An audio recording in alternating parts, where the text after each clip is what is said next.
ಸ್ನೇಹಿತರೆ, ಇವತ್ತಿನ ವಿಡಿಯೋದಲ್ಲಿ ಏಪ್ರಿಲ್ 2ರಂದು ರೂಪುಗೊಳ್ಳುವಂತಹ ಶನಿ ಮತ್ತು ಮಂಗಳ ಗ್ರಹಗಳ ಜೋಡಣೆ ಈ ಒಂದು 3 ರಾಶಿ ಚಕ್ರ ಚಿಹ್ನೆಗಳ ಜೀವನದಲ್ಲಿ ತುಂಬಾನೇ ಸಕಾರಾತ್ಮಕವಾದಂತಹ ಫಲಿತಾಂಶಗಳನ್ನು ತರುತ್ತೆ.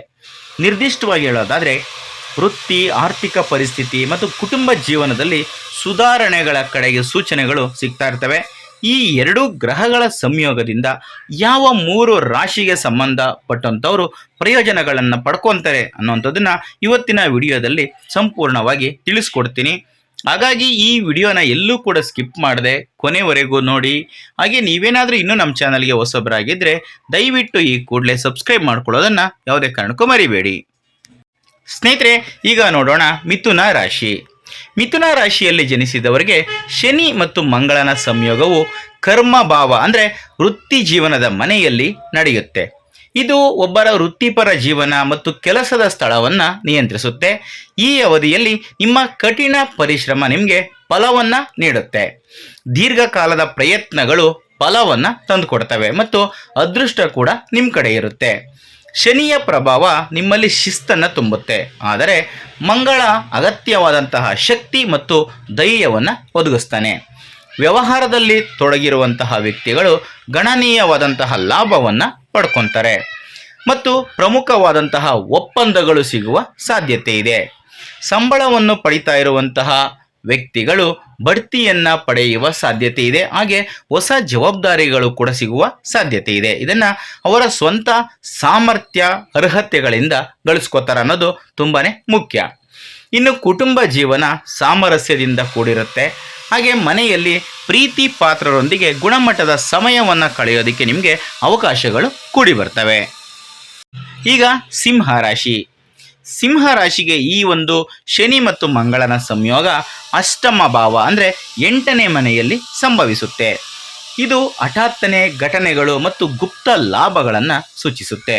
ಈ ಸಮಯದಲ್ಲಿ ನೀವು ಅನಿರೀಕ್ಷಿತ ಆರ್ಥಿಕ ಲಾಭಗಳನ್ನು ಪಡ್ಕೊಳ್ಳುವ ಸಾಧ್ಯತೆಗಳು ಹೆಚ್ಚಾಗಿವೆ. ಉದಾಹರಣೆಗೆ, ಈ ಹಿಂದೆ ಸಿಲುಕಿಕೊಂಡಿದ್ದಂತಹ ನಿಮ್ಮ ಹಣ ಅಥವಾ ಹೊಸ ಅಸಾಂಪ್ರದಾಯಿಕ ಮೂಲಗಳಿಂದ ಆದಾಯದ ಉತ್ಪಾದನೆ ಅದೇನಾದರೂ ನಿಮಗೆ ಬರದಲೇ ಕೈ ತಪ್ಪಿ ಹೋಗಿದ್ರೆ, ವಿಳಂಬ ಆಗಿದ್ರೆ ಅದೆಲ್ಲ ಈ ಸಮಯದಲ್ಲಿ ನಿಮ್ಮ ಕೈ ಸೇರುವ ಸಾಧ್ಯತೆ ಇದೆ. ಈ ಅವಧಿ ಉದ್ಯಮಿಗಳು ಮತ್ತು ವ್ಯಾಪಾರ ಮಾಲೀಕರಿಗೆ ತುಂಬ ಅನುಕೂಲಕರವಾಗಿರುತ್ತೆ. ಇದು ಗಮನಾರ್ಹವಾದಂತಹ ಹೊಸ ಅವಕಾಶಗಳನ್ನು ಒದಗಿಸಿಕೊಡುತ್ತೆ. ಕುಟುಂಬ ಕ್ಷೇತ್ರದಲ್ಲಿ ನಿಮ್ಮ ಪೋಷಕರ ಬೆಂಬಲವನ್ನು ನೀವು ಪಡ್ಕೊತೀರ. ಇದು ನಿಮ್ಮ ಮಾನಸಿಕ ಸಮತೋಲನ ಮತ್ತು ಭಾವನಾತ್ಮಕ ಸ್ಥಿರತೆಯನ್ನು ಕಾಪಾಡಿಕೊಳ್ಳೋದಕ್ಕೆ ಸಹಾಯವನ್ನು ಮಾಡುತ್ತೆ. ಸಾಮಾಜಿಕವಾಗಿ ನಿಮ್ಮ ಗೌರವ ಮತ್ತು ಪ್ರತಿಷ್ಠೆ ಹೆಚ್ಚಾಗುತ್ತೆ. ಜನರು ನಿಮ್ಮ ಪ್ರಯತ್ನಗಳನ್ನು ಮೆಚ್ಕೋತಾರೆ. ಈ ಅವಧಿಯಲ್ಲಿ ಕೆಲವು ವ್ಯಕ್ತಿಗಳು ತಮ್ಮ ಕುಟುಂಬದೊಂದಿಗೆ ಪ್ರವಾಸವನ್ನು ಹೋಗಬೇಕು ಅಂತ ಪ್ಲಾನ್ ಮಾಡಿಕೊಳ್ಳುವಂತಹ ಸಾಧ್ಯತೆಗಳು ಹೆಚ್ಚಾಗಿವೆ. ಈಗ ಕುಂಭರಾಶಿ. ಕುಂಭರಾಶಿಯ ಜನರಿಗೆ ಶನಿ ಮತ್ತು ಮಂಗಳನ ಸಂಯೋಗವು ಸಂಪತ್ತಿನ ಮನೆಯಲ್ಲಿ ರೂಪುಗೊಳ್ತಾ ಇದೆ. ಇದು ನಿಮ್ಮ ಆರ್ಥಿಕ ಸ್ಥಿತಿಯನ್ನು ಬಲಪಡಿಸುವಂತಹ ಸಂಕೇತವಾಗಿರುತ್ತೆ. ಈ ಸಮಯದಲ್ಲಿ ನಿಮ್ಮ ಆದಾಯ ಹೆಚ್ಚಾಗಬಹುದು ಮತ್ತು ಹೊಸ ಆದಾಯದ ಮೂಲಗಳು ಸಹ ತೆರೆದುಕೋಬಹುದು.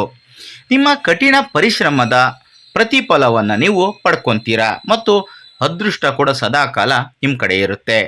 ನಿಮ್ಮ ಆರ್ಥಿಕ ಸ್ಥಿತಿಗತಿಗಳು ಬಲಗೊಳ್ತವೆ ಮತ್ತು ಸ್ಥಗಿತಗೊಂಡಂತಹ ಹಣವನ್ನು ನೀವು ಮರಳಿ ಪಡೆಯುವಲ್ಲಿ ಯಶಸ್ಸನ್ನು ಕಾಣ್ತೀರಾ. ಸಮಾಜದಲ್ಲಿ ನಿಮ್ಮ ಪ್ರತಿಷ್ಠೆ ಮತ್ತು ಗೌರವ ಹೆಚ್ಚಾಗುತ್ತೆ. ನಿಮ್ಮ ಕೆಲಸಕ್ಕೆ ಎಲ್ಲ ಕಡೆಯಿಂದ ಮೆಚ್ಚುಗೆ ಸಿಗುತ್ತೆ. ಹೂಡಿಕೆಯನ್ನು ಮಾಡಬೇಕು ಅಂತ ಯೋಚನೆ ಮಾಡ್ತಾ ಇದ್ದರೆ ಅದಕ್ಕೆ ಇದು ಸರಿಯಾದಂತಹ ಸಮಯವಾಗಿದೆ.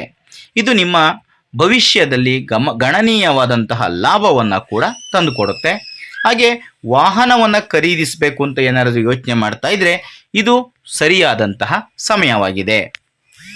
ಸ್ನೇಹಿತರೆ, ಇದಿಷ್ಟು ಇವತ್ತಿನ ವಿಡಿಯೋದಲ್ಲಿನ ಮಾಹಿತಿ. ಶನಿ ಮತ್ತು ಮಂಗಳನ ಸಂಯೋಗದಿಂದಾಗಿ ಕುಂಭರಾಶಿ, ಹಾಗೆ ಸಿಂಹರಾಶಿ, ಹಾಗೆ ಮಿಥುನ ರಾಶಿ ಈ 3 ರಾಶಿಯವರಿಗೆ ಏನೆಲ್ಲ ಶುಭ ಫಲಗಳು ಸಿಗ್ತವೆ ಅನ್ನೋದಕ್ಕೆ ಸಂಬಂಧಪಟ್ಟಂತಹ ಮಾಹಿತಿಯನ್ನು ತಿಳಿಸ್ಕೊಟ್ಟಿದ್ದೀನಿ. ಈ ಮಾಹಿತಿ ನಿಮಗೆ ಇಷ್ಟ ಆದಲ್ಲಿ ಈ ವಿಡಿಯೋಗೆ ಒಂದು ಲೈಕ್ ಕೊಡಿ. ಹಾಗೆ ಈ ವಿಡಿಯೋನ ಶೇರ್ ಮಾಡೋದನ್ನು ಯಾವುದೇ ಕಾರಣಕ್ಕೂ ಮರಿಬೇಡಿ.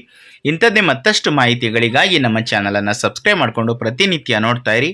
ಮುಂದಿನ ವಿಡಿಯೋದಲ್ಲಿ ಮತ್ತೊಂದು ಹೊಸ ರಾಶಿ ಹೊಸ ವಿಷಯದೊಂದಿಗೆ ಸಿಗ್ತೀನಿ. ಎಲ್ರಿಗೂ ಕೂಡ ಒಳ್ಳೆಯದಾಗಲಿ. ಧನ್ಯವಾದಗಳು.